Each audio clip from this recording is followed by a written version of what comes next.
All right, good. Hey, thank you, Sacramento iHeart, and thank you, New Orleans iHeart, and all the people here at our flagship station.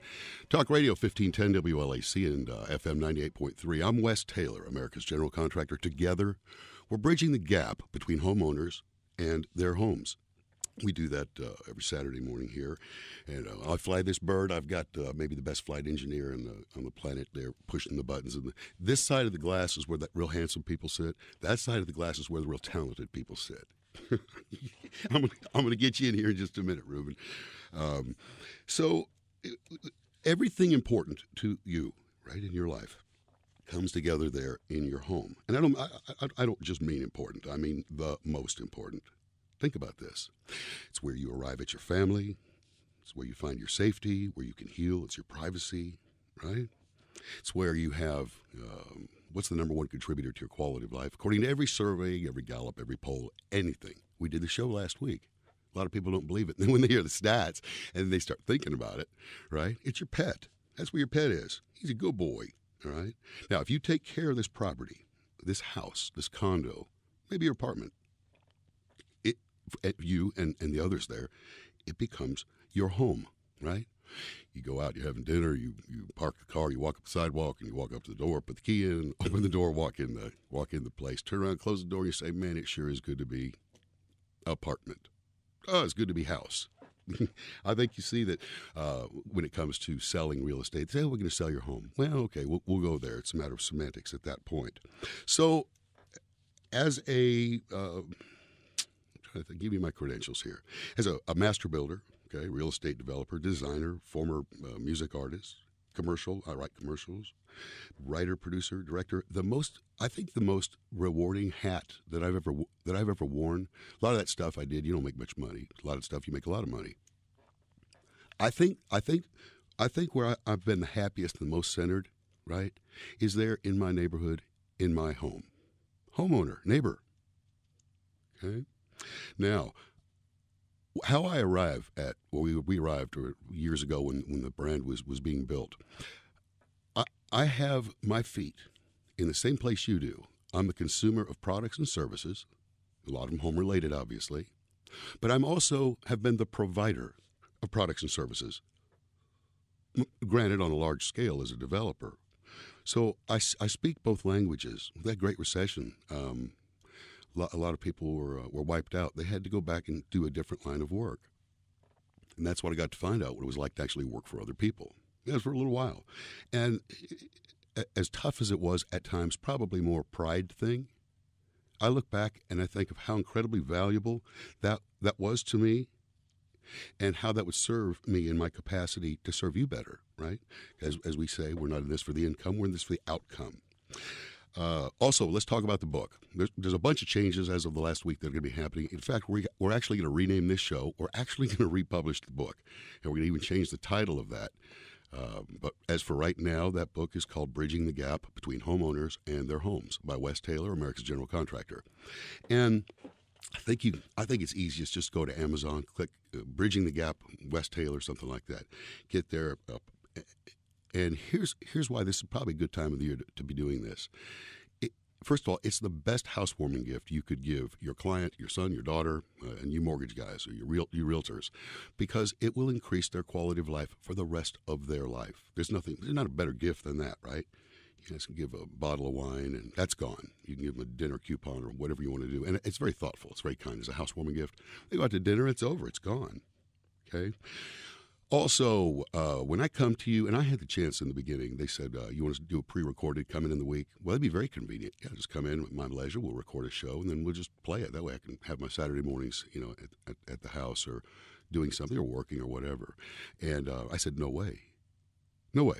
I want to be with them. It's the way it is.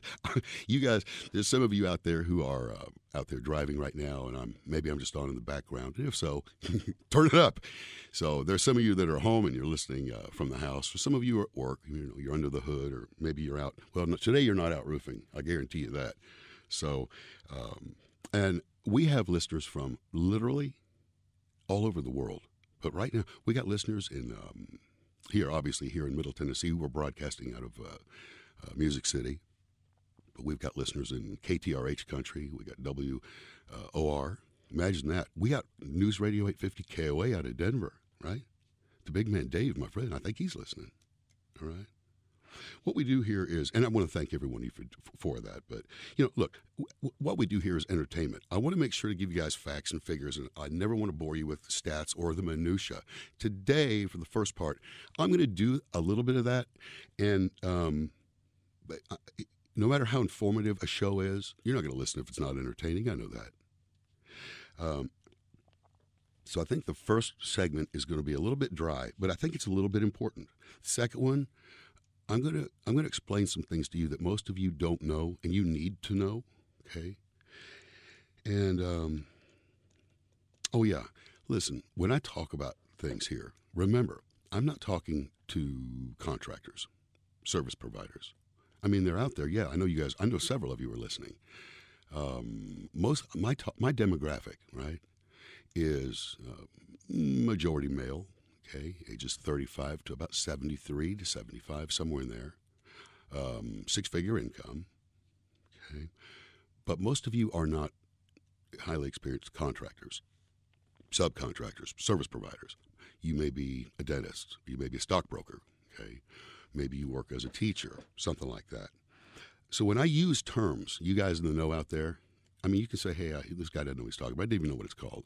Sometimes I'm not going to call things like we would out in the field or at a property in the construction world. All right. Thank you, Ruben. So I might use words that the average person could kind of understand. Remember, I'm not there with you. I can't be pointing at something, explaining it, or showing you pictures of it. I've got to explain it here, and if it's really important, I'm not going to go through HVAC and all the components and parts. I'm just not going to do that. But today, when we get back, I'm going to talk to you a little bit about something that's sort of out there, and that's electricity. So we're not talking about dogs today or the psychology of the house purchase. All right. When I walk on a property, say, Jack and Sally have invited me to a barbecue and watch the game, Auburn Iron Bowl, something like that. When I get out of my car or truck, when I walk up to that property, I notice the topo, the way the land lays. Which way does the water go? Which part of the house faces north? I notice the roof line, and I notice the gutters. I notice the windows and doors. Meet me in my office after the show, would you? I'm just saying. I mean, he's not necessarily my favorite guitarist, but... All right, well, I got something for you. First up, guys, welcome back to Right at Home Radio. I'm Wes Taylor, America's general contractor. Together, we're bridging the gap between homeowners and their homes and our talent and having to do with music. Ruben, producing Right at Home Radio is Ruben Hunter, his nickname Coach Saban. He's the greatest producer and coach I've ever worked with, at least in the world of entertainment. I've been there quite a bit. Ruben, how are you, brother? Hey, I'm pretty good, man. I can't complain. You look good. By the way, I'm looking at he's a very snappy dresser. Now, like I tell you, Ruben's about 6'4", 6'5". He's about 320, 330, 6% body fat. Derrick Henry calls him sir. That's the way this works. This is what happens. I know. We told Derrick Henry and Eddie George were jogging out front down Music Row. Uh-huh. And I just yelled. I just said, Ruben Hunter, and they both took off. Like, even faster. They start sprinting. Oh, yeah. Yeah. Oh, yeah. I mean, this is what I'm saddled with, man. I mean, it's my burden to bear. You are the sharpest. I'm the sharpest dresser. Well, I agree. Until I met you. Well, because today, in honor of our listeners coming out of Denver, News Radio 850 KOA territory, the Rockies, just for you, man, dude, I couldn't. I'm in the parking garage. I get in the parking garage. And by the way, I got a bone to pick with somebody around here. You're my representative. You can carry this to the station later. But okay. You're wearing this Denver Nuggets, the hat, the shirt, dude, your socks even match. Well, I mean, I figured you'd be a Chicago Bulls guy. It's just what I do. I mean, growing up, I was always a sports fan, period. I don't know. It's something about the color schemes and just everything that surrounds sports, the pageantry almost. You never would think of pageantry when it comes to sports, but no, yeah, absolutely. That's what I do. You talk about, we're in SEC territory. We are. The culture and the pageantry. If you you're a Roll Tide fan, man, or you're Ole Miss, they've got their own culture. Mm-hmm. UT up in Knoxville, they've got their own culture. Yeah, like if you go to a game next year, and this is your first time going to an SEC game, make sure you do your research because you're going to have to know what to do and when to do it, Or you're going to be like, who is this person? Who's this guy? Well, if you're going to go to an SEC game also, you need to work on your quads and be in the gym for about 6 months, because when you go there, it's not quite sitting and it's not quite standing, because your seat, my shoulders are extremely wide. My waist is not very wide. But those seats, I'm making a hand gesture to them, like 3 inches, 4 inches wide. And you can't lean back. You can't sit down. You're sort of on your quads leaning forward the whole time. 106,000 people. Yeah, you have to do that to get that many people in a stadium, though. I bet those big muscular legs of yours, they just don't even want to sit near you. I mean, hey, I have to buy another seat. Like when I get on the plane, I buy 2 seats just because. One for your girlfriend, one for your wife. I mean, and then just, one for my stuff, and me, and, I can't be sitting next to people. I'm just saying. That's our guy. Great bumper music. We have, we're slowly, almost to the point where we have the very best bumper music in broadcasting. I'd say right now, Michael Berry out of Houston's probably the guy. We're going to surpass that. I'm going to make sure he listens to us also. I know him. We're just like that. I can dig it. I can dig it. Okay, so great bumper music. I'll tell you who's listening. We had a couple people listening today. Let's try to find their bumper music. We had, Cropper. Steve Cropper. He wrote Sitting on Doth Bay, Midnight Hour, Knock on Wood. He was the skinny guitar player in the Blues Brothers. He's listening. He loves the show. We've had him on here before. All right, then. Hey, I definitely got a hit waiting on him right here. He's my Uncle Steve. You love when you meet him. He's like 9'8" and he's a big guy. Granite. Yeah, and I don't take him. Don't take his music for granted. I see what you did there. Now we got another listener too, Peter Collins. He's a very good friend. We usually spend Christmas together, and he's the one that gives me my rides when I go get steroid shots in the neck or back. And he produced Rush and Alice Cooper, and he's shorter than I am. They call him Mr. Big. Okay. He's listening. So we'll play some of his stuff too. As well. Now, here's the bone. I get in here. Usually, I get in quite a bit earlier. I get set up. We do sound check and all this other stuff. Once you hear the music, it's just me and this microphone. I'm just sitting here looking at the walls. That's all. And you're live. It's not like we pre-record this thing. I walk in, and I go through the kitchen. I just kind of pass. Well, on break, I went back to the kitchen. I was like, what's in those boxes? It's like fruit. Looks like cupcakes. I see champagne glasses. Was there a Christmas party and I wasn't called? I cannot confirm nor deny that. No, I hadn't Ruben? been to one, so they didn't invite you either? Are you telling me the truth? Quite possibly. If that's the case, maybe I didn't get that invite either. So, but I cannot confirm nor deny. I'll talk to Mary Ellen about that. She's my account executive, and she's like the boss. She says, if she says to do something, you just say, yes, ma'am. It's kind of like Derrick Henry does to you. Just but he didn't say ma'am. Just move. Just go.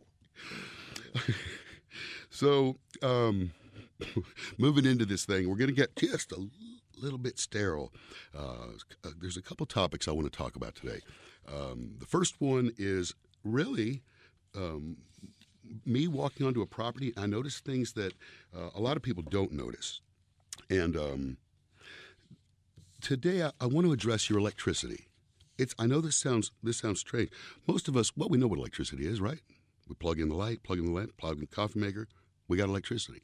We get a bill from the power company, Des Moines Utility Public, or Madison Utility District, or Nashville Electric Service, something like that. I want to cover these basics, and there's a reason why, okay? It's about your quality of life. But when something happens, I want you to understand it, so it's not so scary. You don't panic, or you know what to do. And if you know some basics about these things in your house, which is what I feel like my responsibility is to do, I think your quality of life goes up. I think it makes it easier for you. Okay, so where does electricity? Where does it come from? So you get these huge utility companies, huge monster. They're making the electricity. Might be a power plant, might be a nuclear power plant, might be coal burning, something like that. Might be from water or the big fans you see across the heartland of the country. It's huge fans, several stories tall. Okay, solar panels, right? Billions of them. Okay. Somebody is doing that, creating that electricity, and they're selling it to these really large utility districts. They're getting it, through the wires and so forth, to these huge, like here in Tennessee, for example, it's the Tennessee Valley Authority. Okay, and then they've got customers. Might be Nashville Electric, might be Clarksville Electric. Okay, might be Chattanooga Utilities. So same thing happens in Des Moines. Same things happens up in New York. All across this country. And I think a friend of mine's from Long Island, a lot of friends from Long Island. It's a Long Island Power Authority. I think now it's called PSEG. I'm not sure what that means. I don't think the people in New York knows what that means. So from there, they've got their own power stations, which sends power out over these lines. We call them phone poles, but they're not. They're electrical poles. Electricity flows to this part of town into these neighborhoods, and on those poles are transformers. Those are the things that you see that explode or they get hit by lightning and everything goes down. That is that transformer is sort of its purpose is to decide or govern how much electricity is moving through those wires. Okay, and then as you'll notice out in your front yard where you've got the wire over your front yard that's coming from the power line, and it's coming to the house. And usually, if it's not underground utilities, which are more popular really out west in the Southwest. But it comes down, it goes through a pipe that's sticking out of your roof, okay, and that's called the electrical riser. It's metal. And if you're ever on your roof, I don't even believe I got to say this, if you're even on your roof, don't ever touch that. Don't mess with any of it, okay? And that's for your electric company and licensed and insured electrician to do it. Now, these are the basics. And it's like, well, yeah, we already know that. Here's the one that's really important for the homeowners. When those wires come down into your house through that riser, they terminate into the electrical panel. Some call it the fuse panel. Some call it the breaker panel. Fuses, that's what they used to use. Older houses, some of them still have them. Okay, but today they're breakers, and those breakers are those little black switches that are in there. Okay, so simple so far. Now let's take the first one up on the top left. Okay, we got power coming to that. Remember, from the phone pole down the riser into the box to that breaker. Okay, now that breaker is the decision maker of how much electricity is going to go from there through a wire to, say, the master bedroom. And that particular breaker controls the overhead light, and it controls maybe the outlets. Okay, and that little breaker is going to have a number on it. That number is probably a 15 or a 20. And what this means, that's how many amps of electricity can safely travel across that wire without the wire overheating, which it would, or melting, right? So if you put a breaker in there, say like a 40 amp breaker, and you ran it across that electrical line that's going through the walls or under the house, it's going to melt. It's going to melt it, and it's probably going to cause a fire. Okay. Now, you're going to see some breakers in there that looks like they've got a little plate on them, and they're put together. Sorry, you contractors, I know this is elemental. Probably each say a 20 on them, or each of them have a 30 on them. That's a total of 60 amps. That's a lot of electricity. Well, where would those go? What requires a lot of energy or a lot of heat? It takes a lot of electricity to create heat. Probably your oven, your water heater maybe your HVAC unit. Okay, those things create or need a lot of electricity, but they also have a bigger wire going from the panel to those units. Okay. Now, when we get back, we're gonna wrap this up. It's real simple stuff. You said two, so we got about a minute left, right, Ruben? Okay, sorry to interrupt the show, guys. I'm going to take you into a bedroom and show you what's happening with the electricity there and some common mistakes that we make. That's classic. Like I was telling our friend Peter, who produces him, some Stray Cat stuff, but the Brian Setzer Orchestra, which is really awesome. Those guys are rocking. Yeah, it's that literally, with a big band. I bet it was like just sensory, just like your senses were just, yeah. It's good. And you hear it live. Good Lord. Guys, that's cool. Yeah. That's cool, right? And I got something for you here, Ruben, but right. I'm Wes Taylor, America's General Contractor. Together, we're bridging the gap between homeowners and their homes. And so far today, we've talked about electricity. A couple weeks ago, we talked about the bid process. It's stupid. You don't get involved in that. We're going to talk more about that as the owner or as the contractor. We don't do that. We talked about not cheaping out. You almost got there. Your budget almost got there. In the end, you cheaped out to save a couple bucks. We've talked about the psychology, and it's just the first show, psychology when you're buying a house. And isn't that amazing? You know, we had a college professor. The first thing he said to us was, the things that you adore and attract you most to your partner are the things that you end up resenting the most in the end. It's the same way with a house. A lot of people don't think of it that way. Ruben, have you got a second? Can I borrow like just a second? I got a few seconds. I know you're busy in there.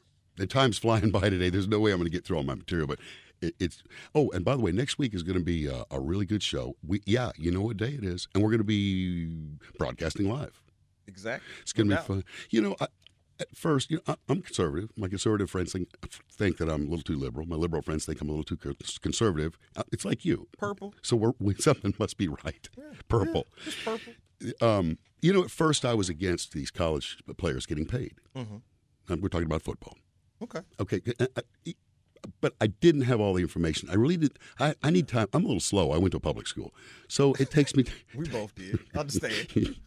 It takes us time for me to really think things through. That's a big deal. And in the end, after I finally arrived at my decision, I'm like, my opinion doesn't matter.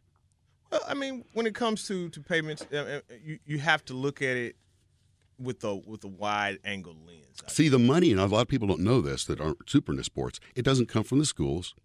And here's what sold me. So if Peyton Manning, they're at University of Tennessee, and he starts a lawn and landscape company, it's called Peyton Manning Lawn and Landscape. If he knocks on doors, he's going to land every account that he knocks on the doors, right? I agree. Especially in Knoxville. Say I went to Colorado or Boulder and I was running back. Okay, and I had a lawn and landscape service. That's West Taylor Lawn and Landscape. Well, everybody's going to hire me to do their deal. Right. If you got a name. So how is that any different than someone saying to, say, Bryce Young, we'd like to pay you said amount in exchange for wearing our product or saying this about our shampoo or whatever it is? I agree. I'm right there with you. Okay. Yeah. I mean, you're a musician. If you played in the band, no one would stop you. If you got a scholarship to play in the band at, let's say, University of Denver. Okay. No one would say you're wrong for getting a side gig, Saturday nights or Friday nights. That's kind of where I'm going with it. My biggest concern, because I'm going to think this thing through like an attorney. I want to look at it from every angle. And I'm a house forensics guy. There's a lot going on. There's more behind the scenes. Here's what I'm concerned about. I really believe that we've witnessed it this year. Resentment from the other players on the team. You think so? Kentucky, what they did, those guys said, listen, let's just put it in a big pool and distribute it to all of us. That's the way to do it. But you got one kid got $1 million, and we're the ones blocking you, and we don't get nothing. Yeah, I think that shows this is the perfect time to learn a child coming through the ranks, because they are children. Take care of who take care of you. That's right. And most of these guys are 18, 19 years old. We forget. And the punter down in Alabama a couple of years ago was getting, or the kicker was getting death threats. I'm like, you guys, he's 18 years old. It's a game. Wow. You crazy? Yeah. Look, I love the teams as much. I love my teams as much as anybody loves their teams. Yeah, but keep it in perspective. Yeah. Now you might run them down, knock them over a little bit in the car. Yeah, rough them up, but don't kill them. So we were talking, when we left off, we were talking about electricity, the basics. And a lot of that stuff really doesn't matter who makes the electricity. It goes to the local big authority, and they sell it to the local cities, and they sell it to you. You use it. It goes through the wires, comes through down the little electrical riser at the top of your house, goes down into your breaker panel, your electrical panel, and then it goes into various rooms, okay? And each area it goes is a different breaker. And those breakers have numbers on them. And those numbers are there to tell you how much heat or how much electricity can pass through there. Now, that doesn't matter because I don't know what 15 amps feels like versus 20. I know they both sting a little bit. All right, so let's get you back in your room. And you're back there and you say, I'm going to put on a vacuum cleaner here because I got a vacuum, but my TV is on. I got the lights on, radio's going, my phone's getting charged. And with all those things, say you're pulling a total of, you electricians can tell me what that pulls, but like in a kitchen, how much your refrigerator and all that. But here's the deal. So you're pulling, say, 12, 13 amps, and that breaker said 15. Okay, so what you're doing in there can be handled by the breaker and by the wiring inside the wall. Now, let's, it's a little chilly. You need new windows. But yeah, I got a space heater. I'm going to plug in the space heater. How much does that pull? All you electricians are telling me right now, I can't hear you. I can see it. So say you're pulling another 5 or 6 or 7 amps. So now in a total, 13 plus 7, the school I went to is 21, but I think it's 20. So you're pulling 20 amps. And you notice after the space heater's been on for like a minute or two, boom, all the power turns off. What happened? Well, that's all right. The breaker flipped. So you go to the panel, that stupid thing, just turn it back on. And you go back in there, go back to what you're doing. And 15 seconds later, it pops off again. And boy, are you upset. But you shouldn't be, because it's turning off so that you don't burn the place down, so that we're not running all this electricity through this wire that was never insulated well enough, that doesn't have enough copper in it to support what you're doing. And you might go and say, well, we'll just put a bigger breaker in. It can handle 20 amps. Well, you can do that, but remember now you're pulling it over wiring that was only designed for 15. Okay? Now, you know what an outlet is. You know what a GFCI is. A lot of you do, but you don't know what it's called. It's a ground fault. This is like a square. It's a rectangular, and it's got the little 2 buttons on it, test and reset. Okay? Those are used in wet areas, or outlets that are in wet areas are somehow attached somewhere, okay, to a GFCI. And that's in case you're in the bathtub, a radio falls in there, a blow dryer falls in there. You would otherwise be electrocuted. So this cuts that. This cuts the juice off going to the tub. How's that for layman's terms? My dad told me a story.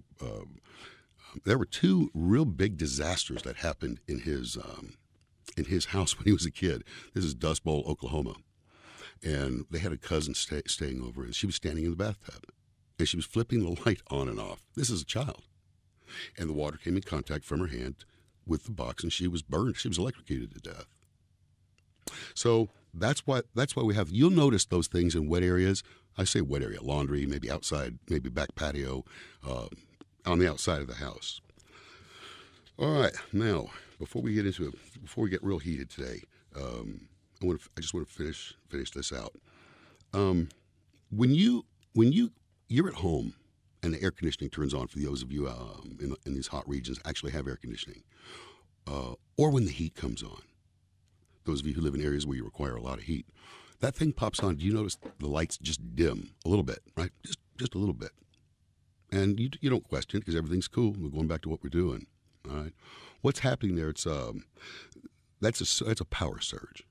Okay. Now, in these IT cities, when I talk about IT cities, I'm talking Denver, Pittsburgh, Nashville, Charlotte, Austin, to name a few. There's a lot of infill. Like somebody tear down a house, put 3 or 4 there. Okay, thank you, Ruben.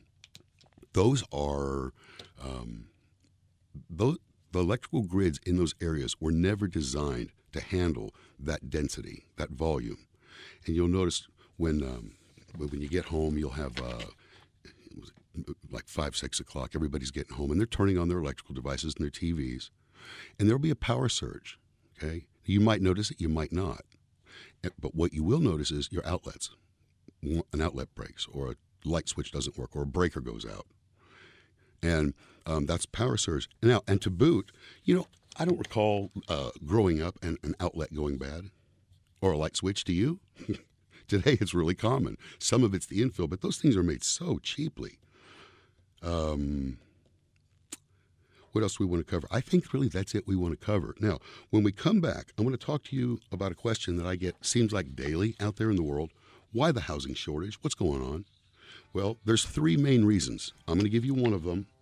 I'm going to give you one of those reasons today, and then I'm going to have a guest on here in a few weeks, Piper. She's my partner in real estate. You'll love her voice. That's really why I'm having her on here, just so you can hear her voice. And she's going to give you the other 2 reasons, and they're going to surprise you. Welcome back to Right at Home Radio. I'm your host, Wes Taylor, America's General Contractor. Together, we're bridging the gap between homeowners and their homes. Soon, we got some changes coming. We're even changing the title of the book, but from and I think they're changing it here in the corporate, here in the building. It's going to be called At Home with Wes. Isn't that easier? At Home with Wes. And I was talking to my business guy and my IT guy, and he said, yeah, he goes, we have to do it for this reason and that reason. I said, you're not going to believe this. I just bought that domain. How lucky is that? I got angels, for sure. I get a lot of questions when I go out related to the house, home. I don't mind as the neighbor. Hey, can we borrow your tool? No. But if you need some advice, just ask me. Okay. And lately, I'm also heavily involved in the real estate world. I'm a realtor. I'm a consultant. I'm heavily involved with rental property as well. I'm an expert in the rental world as well. And so what my clients and I, locals, what we're going up against is what's happening in a lot of your IT cities right now, your major cities. Actually, it's kind of happening everywhere, but it's really bad in these markets. What's happening is buyers are calling the selling agent, okay? And by the way, I'm telling you something. This is fact, okay? I'm not going to snitch on anybody. I'm not going to reveal my sources. They're calling the selling agent, and they're saying, hey, listen, what's it going to take for us to, get this house? It's pretty important here. We got lots of money. And the realtor's like, I can't say that. That's illegal. So, well, what's it worth to you? Maybe $20,000, $30,000, $40,000, $50,000? Oh, well, right now the top offer we have is $590. Great, we're going to put ours in at $592. We're going to remove the contingencies, maybe just a pass or fail, something like that. And we'll be out there. We're coming from L.A. or we're coming from New York. And that's happening. Okay. Now, that doesn't explain the shortage. And these houses, $400,000, $500,000, $600,000 houses, are selling for $50,000 to $100,000 more than the asking price. So I've got to out-strategize those people if my clients are going to win. And we come in really close quite a bit. But I'm not going to slip somebody $40,000, $50,000, $60,000. And even if my client said, I wouldn't take that kind of client, okay, as a buyer or even a seller. All right, so there is something very important about why that's happening. Number one, our interest rates are really low, aren't they? People are complaining it might get above 3. Hey, I had perfect credit, high net worth. I was paying 8.5, 9, 10 at the time of the Great Recession. Okay, I remember my dad, was a very, very well-to-do investment banker, and he was a great credit, clean as a whistle. And I think the lowest rate he got there in Southeast Denver was, I think he was paying 18 or 19%. But that's just the way it was back then. All right, so these people are coming here from these other cities that they've turned into sewers. Okay, they're taxed to death. Their corporations are taxed to death. The homeless is off the charts. The police are quitting in droves. Yeah, they're leaving, but they also discovered, because of the virus, that they could do their jobs remotely. Well, here's somebody, maybe New York, San Francisco. Hear the tapping? If they're making $500,000 a year there, okay, and they're making payments on their $2 million studio apartment, why, if they can work remotely, why not come down here, buy $500,000, $600,000 house in a nice neighborhood, keep their salary that they're making up there? That's what's happening. We've got a whole new group of buyers out here. Okay, so you've got more buyers than you do properties, which kind of leads me into where I'm going with this. Now, we talked about the criminal element, that these guys get the houses because they outbid everybody else. And sometimes the selling agent, not just here, it's human nature. And they say, yeah, well, here's what you need. Here's where you need to be. And, oh, thanks for the money. Okay. Now, as I go into this, it's going to sound a little bit political. I'm not a political talker. I don't wish to bury myself in that, and I wouldn't do it here. I've even turned down drive time in a couple of markets. I don't want to do that. As I said, my liberal friends, some of them think that I'm too conservative. Some of my conservatives think I'm just a little bit too liberal. Okay?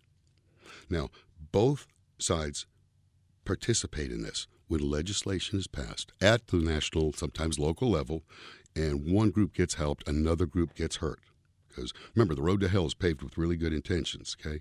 But I'm going to tell you, I had dinner with senators. I've had dinners with congressmen. Okay? I've had dinner with the presidential candidate, with the vice president. I have been hooked up through this and that and this. As long as up there, they make this legislation, they got us all arguing with each other. They're up there swilling their drinks and their low balls, ice clicking the side of the glass, sitting there in the sauna. And they are members of no oversight, the most exclusive country club in the history of the world. And we're down here arguing. And that's the way they hope it is. Because up there, and I promise you, it's not about right and left. It's about money. That's it. Money doesn't have a political favorite. So back in the 70s, and I'll never forget it, because I talked to my dad. I said, what is all this about?